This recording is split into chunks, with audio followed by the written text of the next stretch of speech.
আজকে আমরা দেখাবো ব্রাঞ্চ পোস্ট অফিসে উইথড্রল ফর্ম কিভাবে ফিল আপ করতে হয়।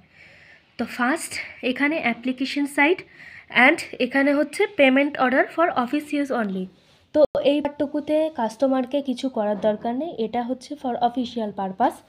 এখানে আপনারা তাও ডেটটা লিখে দিতে পারেন, আপনাদের ব্যাপার সেটি।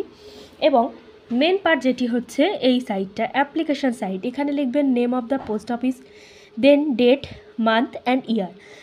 তারপর টাইপ অফ অ্যাকাউন্ট, এখানে এসবি থেকেই মেনলি পোস্ট অফিস থেকে উইথড্রল হয়, তো এসবি, দেন এসবি অ্যাকাউন্ট নাম্বারটা লিখে দেবেন।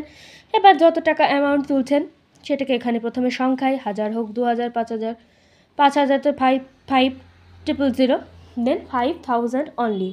এইখানে একটি সিগনেচার হবে অ্যাকাউন্ট হোল্ডার যিনি, তার সিগনেচার। এবং যাদের ক্ষেত্রে আপনি উইথড্রল করবেন টাকাটিকে, সেই ক্ষেত্রে কিন্তু এখানে যার অ্যাকাউন্ট ডিপোজিটের যিনি, মানে ডিপোজিটার অ্যাকচুয়ালি মিনস যে এই অ্যাকাউন্ট হোল্ডার যিনি, যে অ্যাকাউন্ট হোল্ডার যিনি, তিনি এখানে একটি সই অ্যান্ড এখানে একটি সই।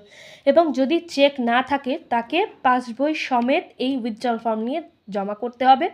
চেক না থাকলে কাস্টমার ছাড়া কিন্তু পোস্ট অফিসে কাউকে টাকা দেওয়া অ্যালাউ নেই। তো এখানে এটা লিখে দেবেন এবং এখানে একটি সই করবেন। রিসিপ্ট এখানে যত 5000, 5000, ডেট, এখানে এগুলো আপনি লিখে দিতে পারেন, নাও লিখতে পারেন, সেটা অফিস থেকে লিখে নেওয়া হবে। সো এইভাবে উইথড্রল ফর্মটাকে আপনারা ফিল আপ করবেন।